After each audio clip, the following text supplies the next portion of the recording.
സവർണ സമുദായങ്ങളിൽ ജനിച്ചു പോയ ഒരുപാട് സുഹൃത്തുക്കൾ എനിക്കുണ്ട്. അവരെ ഫണ്ട് എനിക്ക് കിട്ടിയിട്ടുണ്ട്. അവർ കൃത്യമായ രാഷ്ട്രീയ ബോധമുള്ള സവർണ സമുദായങ്ങളിൽ ജനിച്ചു പോയവർക്ക് അറിയാം ഇത് ക്രൂരതയാണ്, ഇത് അനീതിയാണെന്നും അത് അവസാനിപ്പിക്കേണ്ടതാണെന്നും. ഇതിൻ്റെ വേറെ പ്രശ്നത്തിനെങ്കിൽ ഇപ്പം ഈ അടുത്ത് ഞാൻ സുകുമാരൻ നായരുടെ പ്രസ്താവന ജായ് സംവരണം നിർത്തലാക്കണമെന്ന്. അപ്പൊ ചിരി വന്നു. കാരണം വെച്ചിട്ടുണ്ടെങ്കിൽ 4 വർഷമായി സവർണ സംവരണം കിട്ടുന്നത്, അത് ജായ് സംവരണമാണ്. അപ്പൊ അത് നിർത്തലാക്കണം എന്ന് പറഞ്ഞിട്ടില്ല. ഇപ്പൊ അത് വെച്ചാൽ ജാതി സംവരണം നിർത്തലാക്കണം എന്ന് പറയാനുള്ള കാരണം വെച്ചിട്ടുണ്ടെങ്കിലും ഇപ്പൊ ജാതി സെൻസസിന്റെ ആവശ്യം ഇപ്പൊ രാഹുൽ ഗാന്ധി ഉൾപ്പെടെ പലരും പറഞ്ഞു തുടങ്ങി. കേന്ദ്രത്തിൽ പറയുന്നുണ്ട്, കേരളത്തിൽ മിണ്ടണില്ല. നമ്മൾ ജാതി സെൻസസ് നടത്തിയിട്ട് ഈ പറഞ്ഞ പോലെ ഇത്രേ ഉള്ളൂ, നായർ സമുദായം സാമൂഹികപരമായിട്ട് അല്ലെങ്കിൽ നമ്പൂരി സമുദായം സാമൂഹികപരമായിട്ട് വിദ്യാഭ്യാസമായിട്ട് പിന്നോക്കമാണ്, അവർക്ക് അർഹമായ പ്രാതിനിധ്യം കിട്ടുന്നില്ല എന്നുണ്ടെങ്കിൽ അവർക്ക് കൊടുക്കണം, അവർ OBC കാറ്റഗറിയിൽ പെടുത്തണം. ഇത്രയുള്ള കാര്യം. ഒരു തർക്കമില്ല. റിസർവേഷൻ കൊടുത്തു, വിദ്യാഭ്യാസത്തിൽ കൊടുത്തു, ഗവൺമെന്റ് കൊടുത്തു, അവർക്ക് റെപ്രസെന്റേഷൻ ഇല്ല, അവർക്ക് പ്രാതിനിധ്യം ഇല്ല, അവർ വളരെ പിന്നോക്കമാണ്. അതിനെ അവർക്ക് കൊടുക്കണം. NSS സമുദായത്തിന് അല്ലെങ്കിൽ ആരെങ്കിലും അപ്രോച്ച് ചെയ്തിരുന്നു ഇപ്പോൾ പ്രശാന്ത് ചെയ്യുന്നത് ഞങ്ങളുടെ കമ്മ്യൂണിറ്റിക്ക് എതിരാണ്, അല്ലെങ്കിൽ ഞങ്ങൾക്ക് കിട്ടുന്ന ആനുകൂല്യങ്ങൾ ഇല്ലാതാക്കാൻ ശ്രമിക്കുന്നു എന്നുള്ള വിമർശനങ്ങളൊക്കെ നേരിടേണ്ടി വന്നിട്ടുണ്ട്? അങ്ങനെ വന്നിട്ടില്ല എന്നുള്ളതാണ് സത്യം. കൊടുവഞ്ചൂർ പ്രത്യേകിച്ച് ഇതിന്റെ സെപ്പറേറ്റ്ലി ചെയ്ത ആള് ഒരു നായർ സമുദായത്തിൽ ജനിച്ചു പോയാലാണ്.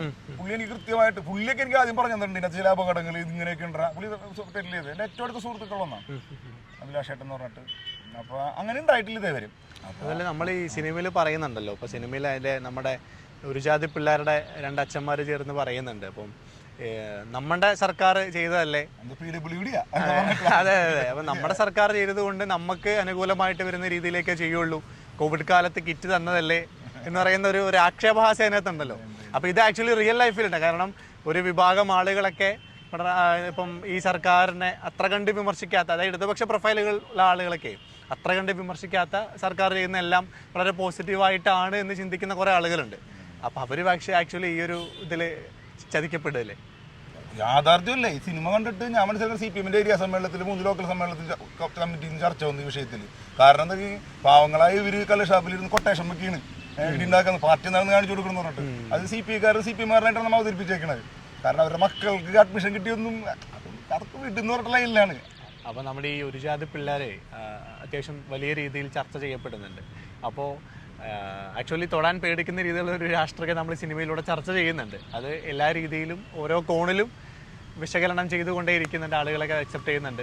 അപ്പോൾ ഇനിയൊരു സിനിമയിലേക്ക് പോകുന്ന സമയത്ത്, അടുത്തൊരു സിനിമ ചെയ്യുന്ന സമയത്ത് ഇതേ രീതിയിൽ നമ്മുടെ സമൂഹം ചർച്ച ചെയ്തുകൊണ്ടിരിക്കുന്ന ഒരു സമകാലികമായിട്ടുള്ള ഒരു ടോപ്പിക്ക് പ്രമേയമാക്കി തന്നെ സിനിമ ചെയ്യണം എന്ന് ചിന്തിക്കുന്നുണ്ടോ?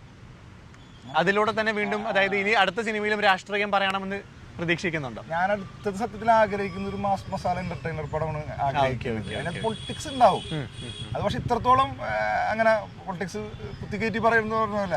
ഇതിനകത്ത് ഞാൻ എൻ്റെ അഭിപ്രായം, ഞാൻ ഈ സിനിമയിൽ പൊളിറ്റിക്സ് പറയുമെങ്കിലും അത് വേറിട്ട രീതിയിലാണ് പറഞ്ഞിരിക്കുന്നത് എന്നാണ്, അങ്ങനെയല്ല തോന്നിയത് അല്ലേ? അപ്പൊ അടുത്ത സിനിമകളിലും രാഷ്ട്രീയം ഉണ്ടാവും. എൻ്റെ രാഷ്ട്രീയം പറയാനുള്ള അതായിരിക്കും എൻ്റെ സിനിമ.